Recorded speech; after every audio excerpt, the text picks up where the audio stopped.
Je vous souhaite le bonsoir, chères sœurs, chers frères.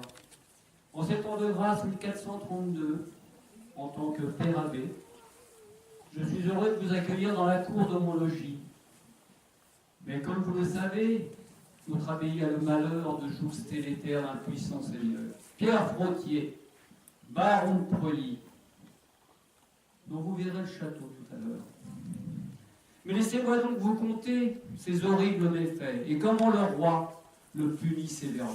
Pierre Frottier est un rustre, devenu capitaine à la pointe de l'épée, et hélas, baron de Preuilly, par son mariage, il y a 10 ans, avec la gente demoiselle Marguerite, fille du feu baron.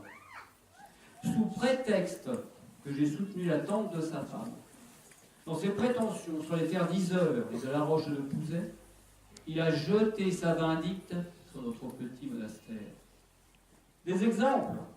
En juin dernier, il est venu ici, avec une troupe armée, pour nous sortir du lit, nous obliger à chanter matine en église avec eux, à me traîner moi dans les rues de Preuilly, et même à me mettre dans le lit de madame sa mère et dans celui de mademoiselle sa femme.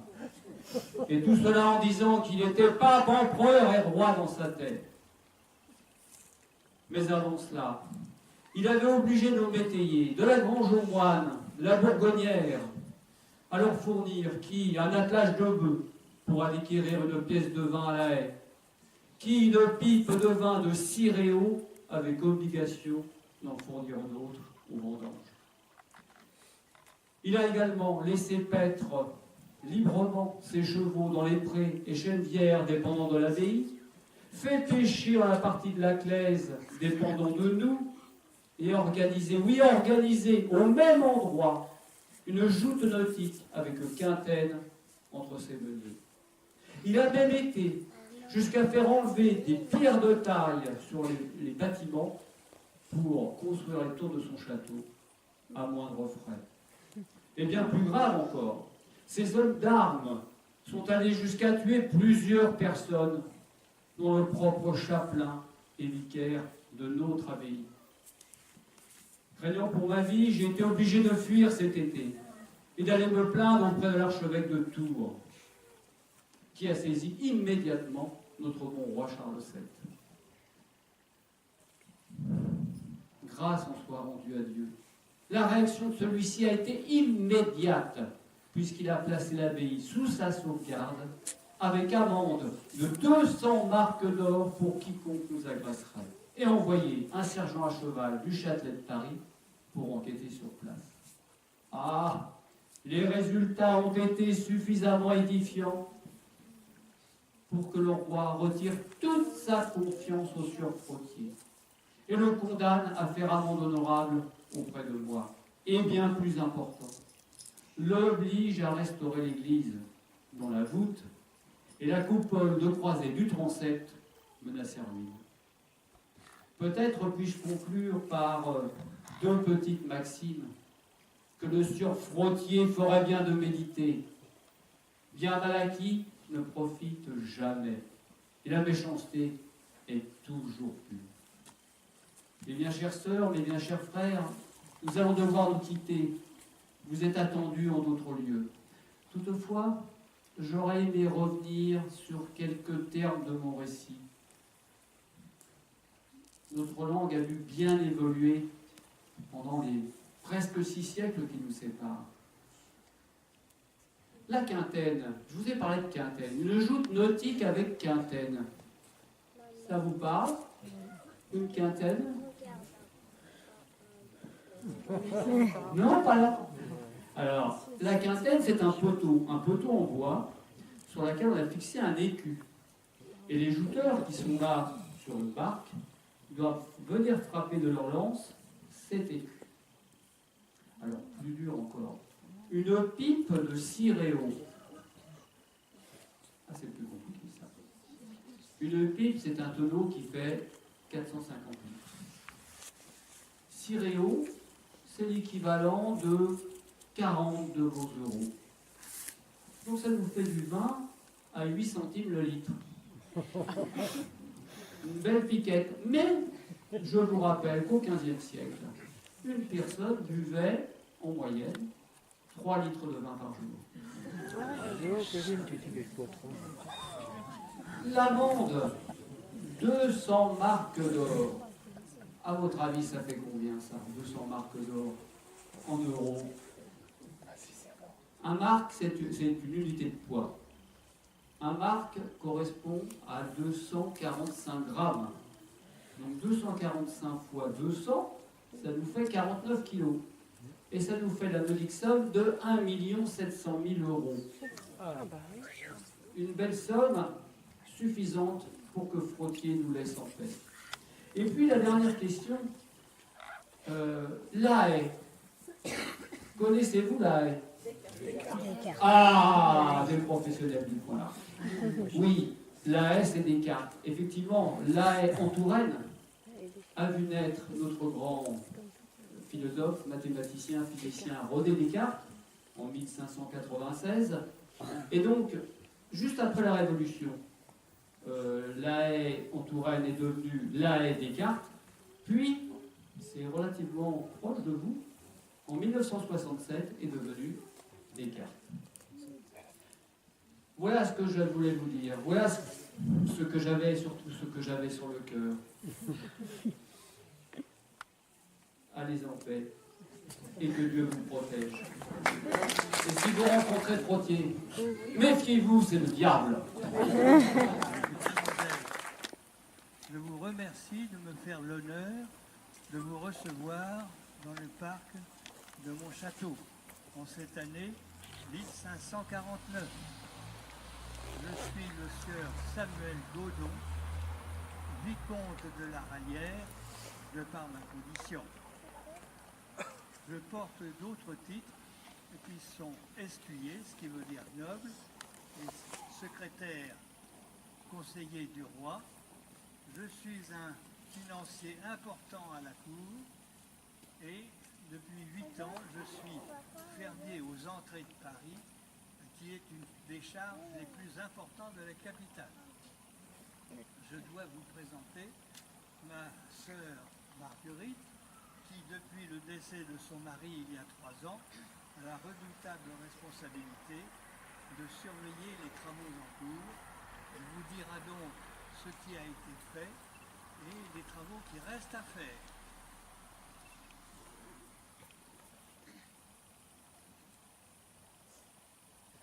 Tout comme moi. Mon frère est un enfant de Preuilly, où il naquit en 1593 dans une famille noble et protestante. Quelques années plus tard, il partit à Poitiers pour étudier ses études de droit avant de devenir chargé d'affaires auprès du marquis de Rochefort-sur-Creuse. Puis, il gagna Paris pour exercer son métier de financier, en achetant des charges de plus en plus lucratives. Et c'est à cette époque où mon frère, le vicomte de la Rallière, fit fortune. La superbe fontaine à vin qu'il a offerte au peuple à l'occasion de la naissance inespérée du dauphin, le futur de XIV, après 23 ans de mariage du roi Louis XIII et de la reine Anne d'Autriche, reste encore dans toutes les mémoires.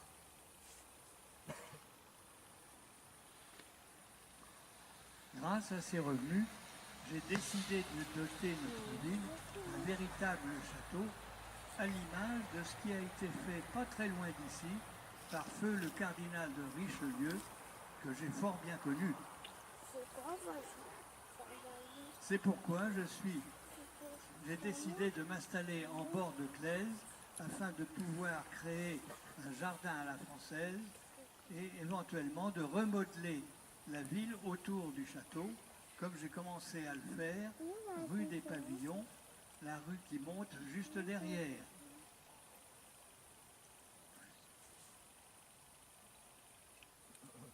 Ma nouvelle charge est le contrôle de la moitié des octrois d'entrée à Paris, ce qui fait une recette annuelle de 750 000 livres, voire 12 millions et demi de vos euros.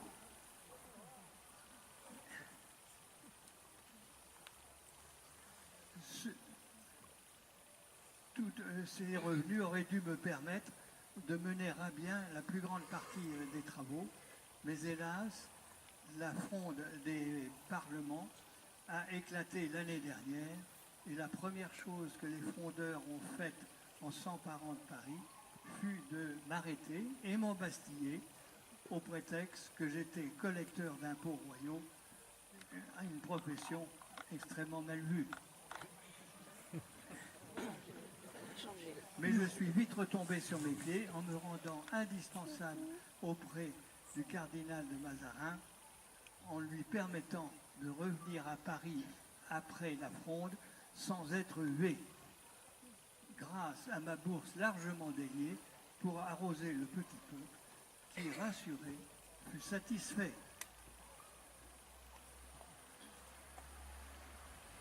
Mon frère, le vicomte de la Rayette, m'a chargé, avec mon mari, de gérer sur place les travaux du château et des maisons à proximité pour accueillir les gens de sa maison.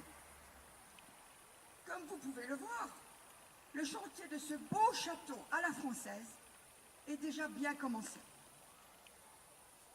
Un château à la française, au XVIIe siècle, est composé d'un pavillon central, aux deux pavillons latéraux à droite et à gauche à chaque extrémité, qui relient le pavillon central par deux galeries, ce qui permet le passage du pavillon latéral droite au pavillon latéral gauche. Mais nous ne pouvons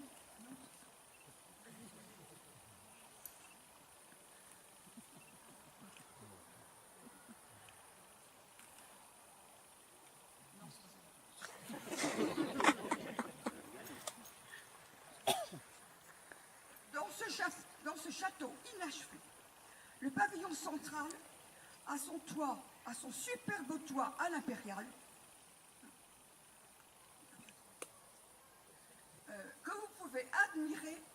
Il est terminé.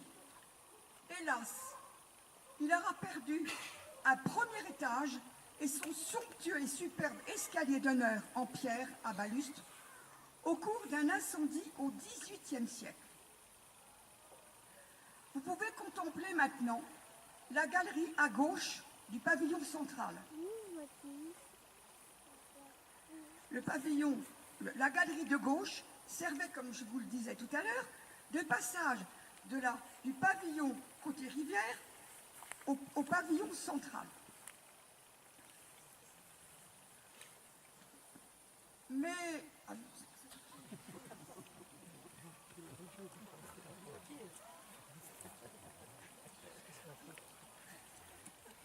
le vicomte de la Rayère, mon frère, a fait graver sur chaque bandeau, au-dessus de chaque fenêtre, ses initiales SG. Pourquoi? Parce qu'il s'appelle tout simplement Samuel Godot. Vous pouvez le regarder au-dessus des fenêtres. Mais ce n'est pas tout. Il était vicomte de la Rayère, d'ailleurs très fier de porter ce titre, fier aussi parce qu'il avait une grosse fortune. Alors il a fait graver également vicomte de la Rayère, VDLR, à côté de ses initiales SG.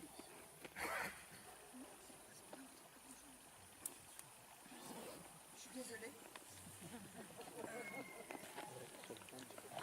Mais il reste à construire. La galerie de droite et le pavillon de droite côté rue, qui malheureusement ne seront jamais construits à cause de la mort de mon frère.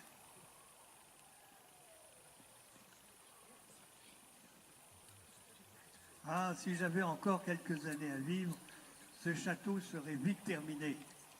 Mais hélas, la mort m'attend très bêtement l'année prochaine dans une embuscade près de Reims, car j'ai voulu suivre le cardinal de Mazarin dans sa guerre contre la fronde des princes.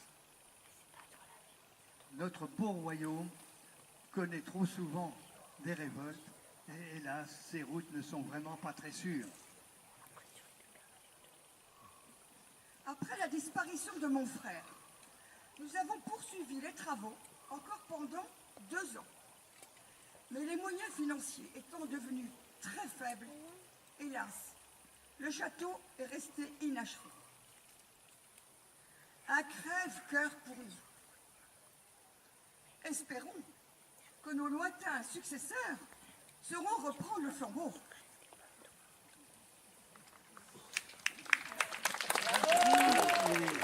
La période troublée de l'histoire de France, qui va de 1648 à 1653, et qui a connu successivement la révolte des notables, c'est-à-dire la fronde des parlements, et la révolte de la haute noblesse, ou la fronde des princes, qui s'attaquèrent au gouvernement de l'époque pendant la minorité de Louis XIV. Le gouvernement royal était la gérance d'Anne d'Autriche avec son premier ministre, le cardinal de Mazarin, que les frondeurs espéraient être faible. Mais le cardinal a su maintenir son gouvernement au prix d'une victoire difficile, mais ce qui a permis à Louis XIV, devenu roi à sa majorité, d'asseoir définitivement son autorité. Vous n'avez pas vu mon chat? Non. Faut demander au Père Lustre-Cru. Mon chat. Il est où ton chat? C'est le Père Lustre-Cru qui l'a porté à la mère fougère à la voisine. On fait un petit bloc. Il paraît qu'elle s'y connaît pour faire la giblotte. La Matine? Oh, bougre de vieux salopard de Père Lustre-Cru. Il fait rien pour attendre. Je m'en vais m'occuper de ses poules. Il rira bien qu'il rira le dernier. J'allons y aller la voir, la mère fougère, tout de suite. Messieurs les voyageurs, je suis la mère fougère, la patronne de l'auberge, et je vous souhaite la bienvenue en ce 11 août 1750.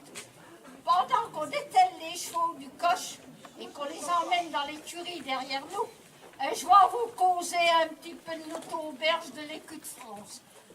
Elle a bien plus de 100 ans. Et on y va pour la douceur de mes paillasses, mes tourtes à la viande et mes cosmusio. Et puis aussi, il faut bien l'avouer, pour sa situation stratégique au carrefour des routes de Paris-Tours à Limoges et du Berry au Poitou.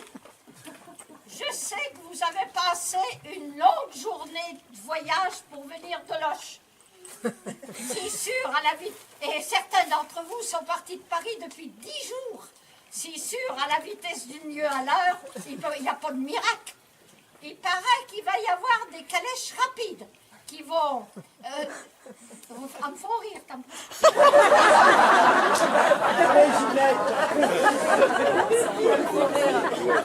Il paraît qu'il va y avoir des calèches rapides qui vont diminuer le temps de transport par 2 grâce au relais du coche qui fait diligence. Mais attention, les prix aussi vont bondir. Si vous étiez venu 2 ans plus tôt, on vous aurait entassé dans le bâtiment de gauche. Une pièce commune avec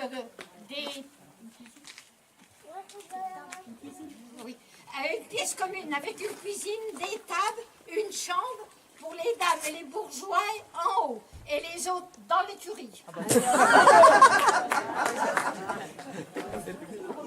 Heureusement pour vous, je me suis décidée à acheter le bâtiment de Mutoyen. La grande salle est maintenant séparée de la cuisine. Des chambres vous sont proposées avec chacune sa cheminée pour dormir au chaud. Et pour le confort total, les petits coins sont au fond de la cour. Mon petit doigt me dit qu'une aussi belle auberge, elle va durer au moins encore 70 ans. Bon, ben assez causé. Il va peut-être y avoir le temps d'aller souper. Il est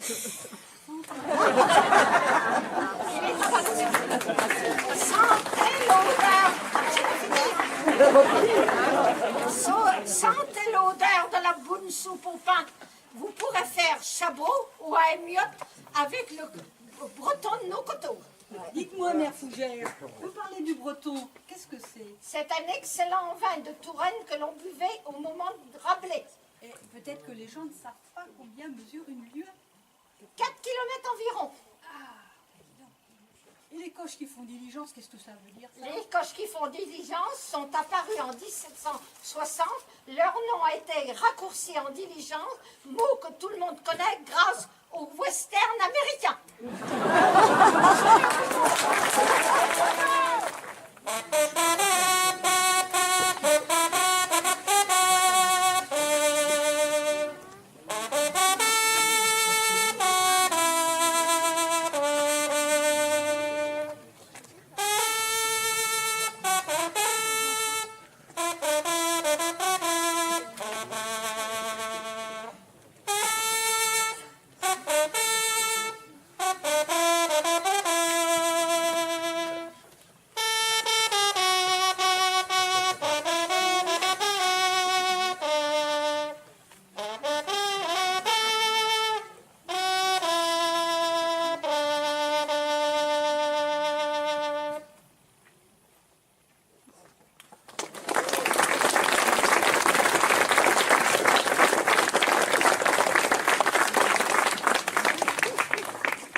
Approchez, Manon, approchez. C'est le baron de Feuilly qui vous parle en ce jour de grâce du 11 août 1432. Je sais que vous êtes allé voir l'abbé, qui a dû vous raconter bien les sornettes. Mais ne vous avisez pas de l'école portée, où il vous enfuira. Je pourrais bien vous casser quelques coups de bâton sur le dos. Et n'oubliez pas que je viens de transformer la poterne derrière moi en prison. Les geôles humides vous attendent. Je suis, oui je suis, le puissant Pierre Frottier, seigneur de Misral et de Miseré en Poitou, vicomte de Montbard, baron de Preuilly, d'Azé et du Blanc, premier écuyer et grand maître des écuries du roi. J'ai rudement guerroyé contre l'Anglois, aux côtés de notre roi, Charles le Victorieux, 7e du nom, qui a su m'accorder sa confiance en me confiant l'éducation de sa fille, Jeanne, qui a eu avec sa maîtresse la très belle Agnès Sorel. J'étais là, oui, j'étais là, il y a 3 ans, lorsque le roi a reçu Jeanne dans son château de Chinon, guidé par Dieu qui l'a rétabli sur son trône de France lors de son sacre à Reims cette même année. Hélas, les Bourguignons l'ont capturé et l'ont vendu aux Anglois qui l'ont fait périr sur le bûcher à Rouen. Mais elle a su bien les guider, et le roi saura bien les bouter hors de France. C'est vrai, oui c'est vrai, que mes hommes ont pu malmener quelque peu ces moines, mais aussi, quelle idée d'avoir implanté un couvent en plein cœur de ma baronnie, et à ma porte. J'ai voulu montrer qui était le maître ici. J'avais les tours de mon château à remonter, suite aux dégâts causés par les Anglois. Mais ce pleutre d'abbé est allé se plaindre, et le roi a eu si peur de s'aliéner l'Église qu'il m'a menacé d'une amende de 200 marques d'or. Moi, son fidèle capitaine, eh bien, soit, je reconstruirai son couvent, je ferai amende honorable, mais on ne me demande pas d'aller lui baiser les pieds,